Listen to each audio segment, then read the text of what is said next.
সামনেই তো আসছে রাখি পূর্ণিমা, আর রাখি পূর্ণিমা উপলক্ষে দারুণ স্বাদের একটা মিষ্টির রেসিপি আজকে আপনাদের সাথে শেয়ার করছি। তবে এই মিষ্টিটা বানাতে আমি কোনো রকম পনির বা ছানা ব্যবহার করব না। ঘরোয়া কয়েকটি উপকরণ দিয়ে দারুণ স্বাদের এই মালাই চপ মিষ্টিটি আপনাদের সাথে আমি আজকে শেয়ার করব। নমস্কার বন্ধুরা, মন কিচেনে আপনাদের সবাইকে স্বাগত। আশা করি আপনারা সবাই খুব ভালো আছেন। ঘরোয়া উপকরণ দিয়ে দারুণ স্বাদের মালাই চপ মিষ্টি তৈরি করার জন্য প্রথমে উনানে একটা কড়াই বসিয়ে দিয়ে এখানে 250 গ্রাম লিকুইড দুধ দিয়ে দিয়েছি।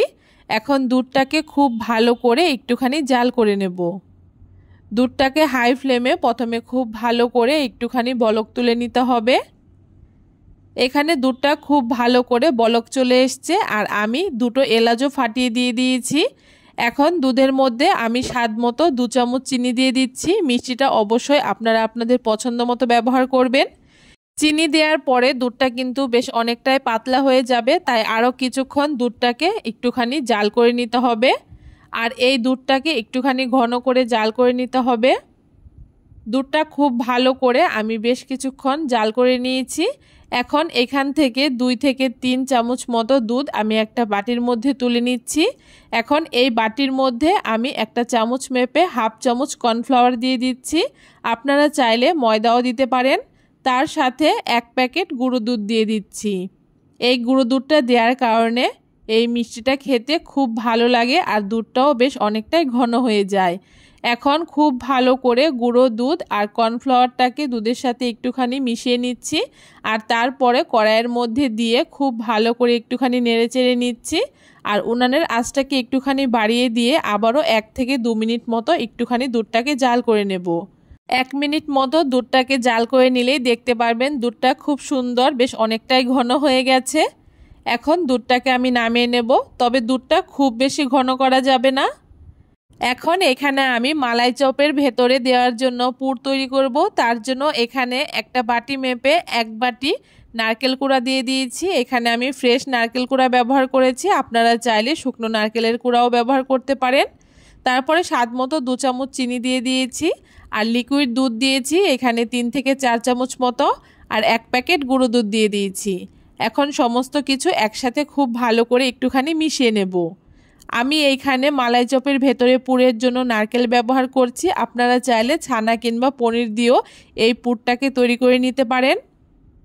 সব কিছু খুব ভালো করে একটুখানি মিশিয়ে নেওয়া হয়ে গেছে।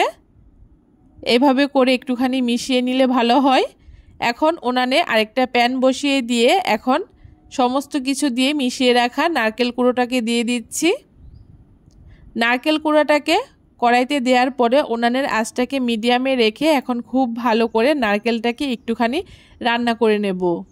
যতক্ষণ না নারকেলের মধ্যে যে দুধটা দিয়েছি দুধটা শুকিয়ে যাচ্ছে, ততক্ষণ মিডিয়াম আঁচে নারকেলটাকে বেশ কিছুক্ষণ রান্না করে নিতে হবে। এখানে আমি আবারও 2টো এলাচ ফাটিয়ে দিয়ে দিচ্ছি। এতে ফ্লেভারটা বেশ ভালো হয় আর খেতেও বেশ ভালো লাগে।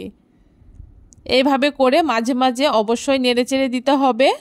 আর কোনো মতেই এই সময় উনানের আঁচটাকে হাইতে করা যাবে না, মিডিয়ামে রেখেই পুরো নারকেলটাকে রান্না করে নিতে হবে। এভাবে করে বেশ কিছুক্ষণ রান্না করে নেওয়ার পরে দেখতে পারবেন নারকেলের দুধটা বেশ অনেকটাই শুকনো শুকনো হয়ে গেছে।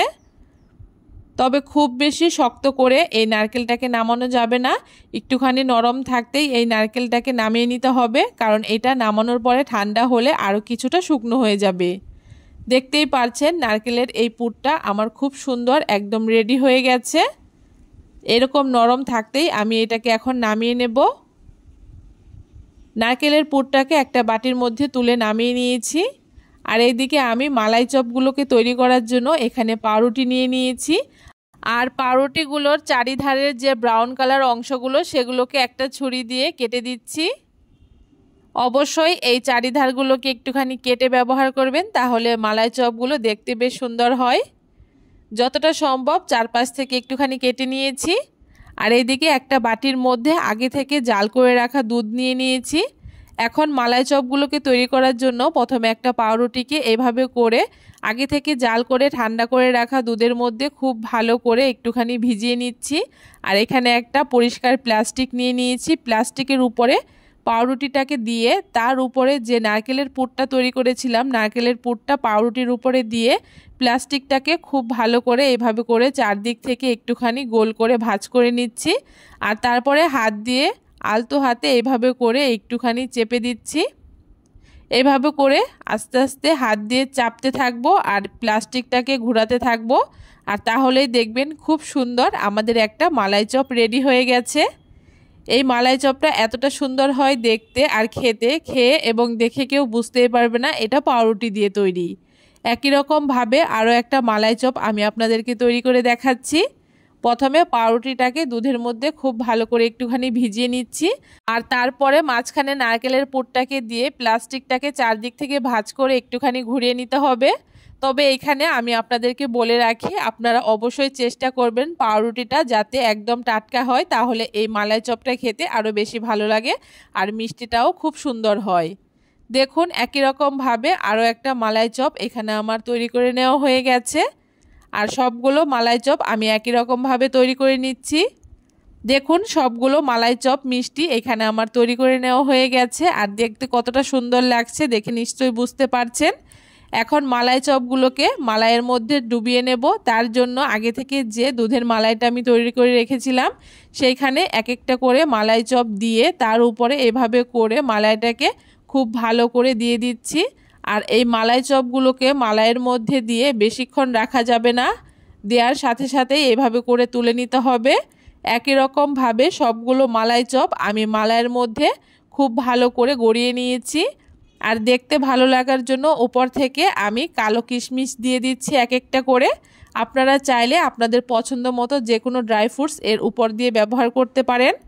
রেডি হয়ে গেছে দুর্দান্ত স্বাদের এই মালাই চপ মিষ্টিটি। দেখে কেউ বুঝতেই পারবে না এটা পাউরুটি দিয়ে তৈরি। আর খেতে এতটাই টেস্টি হয় যে একদম দোকানের মতো লাগে খেতে। একটা মিষ্টি আমি আপনাদেরকে ভেঙেও দেখাবো, এর ভেতরটা কত সুন্দর নরম তুলতুলে হয়েছে। কেমন লাগলো আজকে খুব সহজ পদ্ধতিতে ছানা বা পনির ছাড়াই দুর্দান্ত স্বাদের এই মালাই চপের রেসিপিটি? অবশ্যই কমেন্ট করে জানাতে ভুলবেন না। ভিডিওটা যদি ভালো লেগে থাকে অবশ্যই সবার সাথে বেশি বেশি করে শেয়ার করে দেবেন। আর আমার চ্যানেলে যদি নতুন বন্ধু হয়ে থাকেন অবশ্যই আমার চ্যানেলটাকে সাবস্ক্রাইব করে দিয়ে পাশে থাকা বেল আইকনটি প্রেস করে দেবেন। এতে আমার পাঠানো প্রত্যেকটি ভিডিও সবার আগে আপনার কাছে পৌঁছে যাবে।